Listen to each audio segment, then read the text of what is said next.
Assalamualaikum warahmatullahi wabarakatuh. Peace and God blessing beyond you all. Bertemu kembali dengan Teti Hindasa di Kama Vanessa. Selamat pagi anak-anakku dan semuanya. Semoga hari ini meskipun kita dalam masa pandemi COVID-19 senantiasa dalam keadaan sehat dan Allah memberikan kasih sayang dan perlindungannya kepada kita semua. Video pembelajaran ini ditujukan untuk membantu kegiatan belajar mengajar siswa kelas 7 SMP Negeri 1 Panjalu sekaligus memenuhi salah satu tugas mata kuliah kurikulum dan inovasi pembelajaran pada program S2 PPKN Fakultas Ilmu Sosial Universitas Negeri Yogyakarta. Dan dalam hal ini, mata kuliah ini diampu oleh Profesor Dr. Muhammad Murdiono, SPD, MPD. Adapun standar kompetensi pembelajaran hari ini adalah kalian diharapkan mampu memahami keberagaman suku, agama, ras, dan antar golongan dalam bingkai Bhinneka Tunggal Ika. Sedangkan indeks pencapaian kompetensinya adalah kalian diharapkan mampu mendeskripsikan berbagai keberagaman dalam masyarakat Indonesia. Dan tujuan pembelajarannya adalah kalian diharapkan mampu memahami karakteristik daerah tempat tinggalnya dalam kerangka NKRI. Baiklah, untuk mengawali kegiatan pembelajaran hari ini, mari kita awali dengan berdoa terlebih dahulu. Berdoa disilakan. Berdoa dapat diakhiri. Baiklah, peserta didik dan semuanya, pada kesempatan hari ini saya akan mencoba memaparkan tentang kompetensi dasar mengenai keberagaman suku, agama, ras, dan antar golongan dalam bingkai Bhinneka Tunggal Ika. Materi kali ini diawali dengan pengertian keberagaman. Keberagaman adalah suatu kondisi dalam masyarakat di mana terdapat perbedaan-perbedaan dalam berbagai bidang, terutama suku, ras, agama, dan antar golongan. Faktor penyebab yang mempengaruhi keberagaman masyarakat Indonesia yang pertama adalah letak strategis wilayah Indonesia, yakni Indonesia terletak di antara dua samudra, yaitu Samudra Hindia dan Samudra Pasifik, serta terletak di antara dua benua, yaitu benua Asia dan benua Australia. Faktor yang kedua dipengaruhi oleh kondisi negara kepulauan.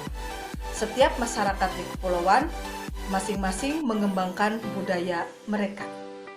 Faktor penyebab yang ketiga yaitu perbedaan kondisi alam. Kondisi alam seperti daerah pantai, pegunungan, daerah subur, dataran rendah menyebabkan perbedaan dalam mata pencaharian, bentuk rumah, dan makanan pokok yang ada di dalam masyarakat Indonesia. Faktor yang keempat yaitu keadaan transportasi dan komunikasi. Keadaan ini mempengaruhi setiap masyarakat Indonesia yang satu dan yang lainnya dalam berinteraksi. Keberagaman yang pertama yang ada di Indonesia adalah keberagaman suku. Berdasarkan data dari sensus BPS pada tahun 2010, terdapat lebih dari 300 kelompok ras etnis suku bangsa di Indonesia atau sekitar 1.300 suku bangsa yang tersebar di seluruh provinsi. Dengan Pulau Jawa menduduki peringkat pertama suku bangsa terbesar di Indonesia, lebih 40% dari total jumlah suku bangsa yang ada di Indonesia. Menurut Kuncharaningrat, suku bangsa berarti sekelompok manusia yang memiliki kesatuan budaya dan terikat oleh kesadaran dan identitas tersebut. Nah, suku bangsa di Indonesia berdasarkan asal daerah tempat tinggal, antara lain yang pertama ada di Pulau Sumatera, meliputi suku Aceh, Gayo Alas, Batak, Minangkabau, dan Melayu. Di Pulau Jawa ada suku Jawa, Sunda, Baduy, dan Samin. Di Pulau Kalimantan terdapat suku Dayak. Di Pulau Sulawesi terdapat suku Bugis, Manado, Gorontalo, Makassar. Di Maluku ada suku Ambon, Sangir Talaut, dan Ternate. Dan Bali dan Nusa Tenggara memiliki suku Bali, suku Lombok, Bima, dan Timor.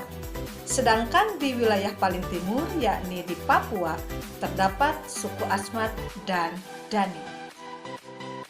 Berikutnya adalah keberagaman agama. Nah, anak-anakku dan semuanya, keberagaman agama di Indonesia meliputi ada agama Islam sebagai mayoritas, kemudian ada Kristen Protestan, Kristen Katolik, Hindu, Buddha, dan Konghucu. Selanjutnya, keberagaman ras. Istilah ras berasal dari bahasa Inggris, yaitu dari kata race. Nah, beberapa ras yang ada dalam masyarakat Indonesia terdiri dari satu, ada ras Malayan Mongoloid. Ras ini tersebar di Sumatera, Jawa, Bali, Nusa Tenggara Barat, Kalimantan, dan Sulawesi. Ras Malayan Mongoloid meliputi wilayah Asia Tenggara, Kepulauan Indonesia, Malaysia, dan Filipina. Untuk uraian dan ciri-ciri dari ras ini, warna kulit berkulit kuning langsat hingga kecoklatan. Kemudian bentuk dan rambut hitam lurus hingga bergelombang. Sedangkan untuk tinggi, rata-rata ras ini memiliki tinggi 155 sampai 165 cm.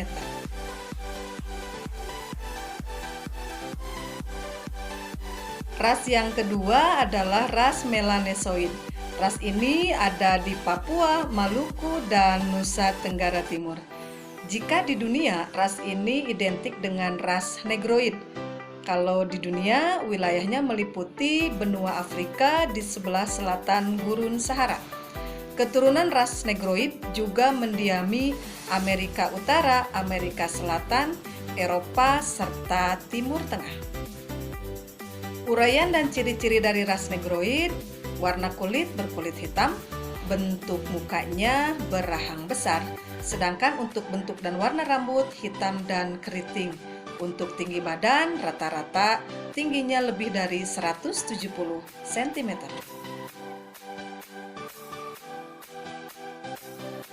Untuk ras yang ketiga yaitu ras Asiatik Mongoloid. Ras ini mendiami di wilayah Asia Tengah dan Asia Timur, seperti Tionghoa, Jepang, dan Korea.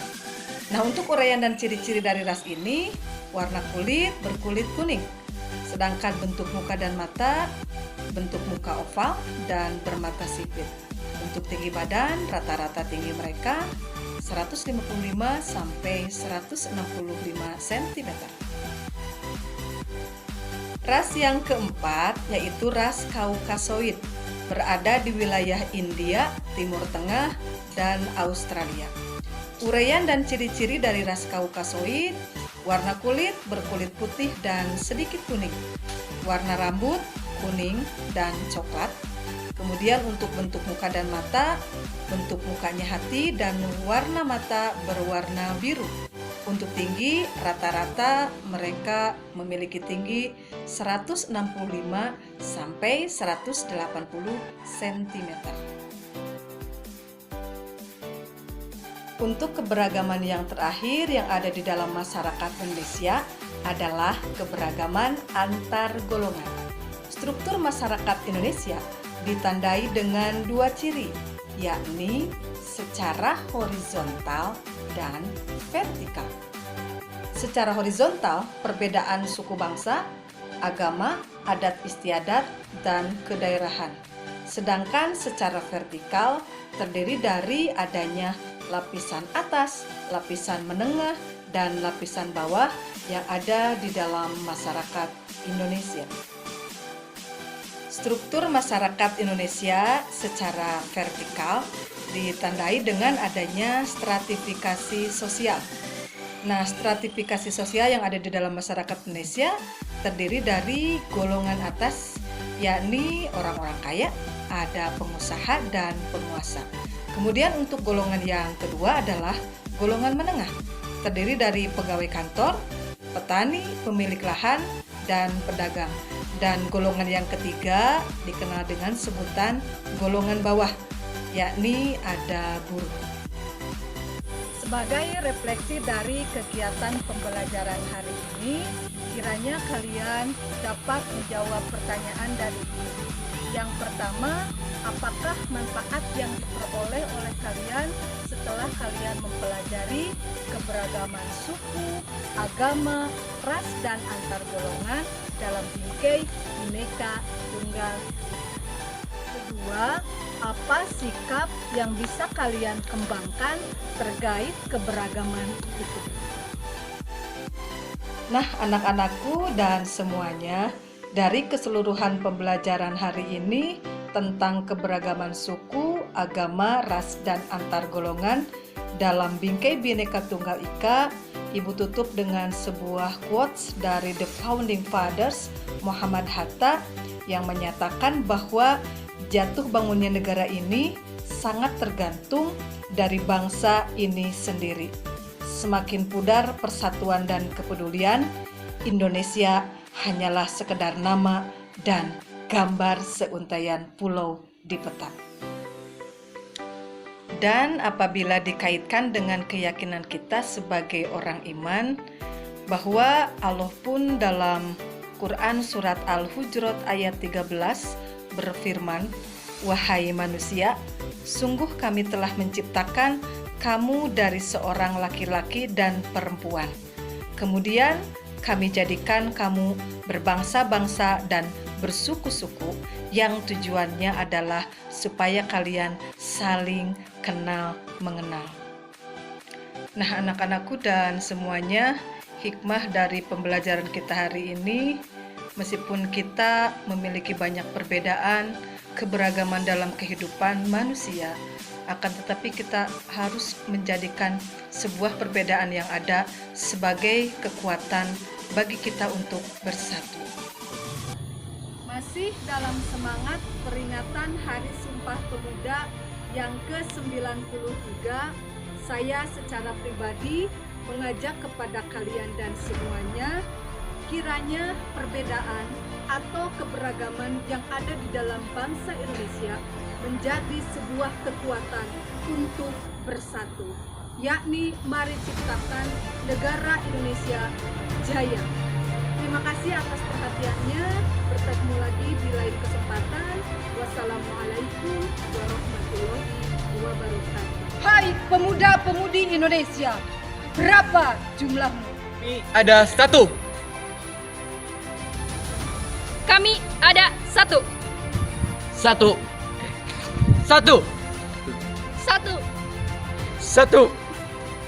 1. 1. 1. 1.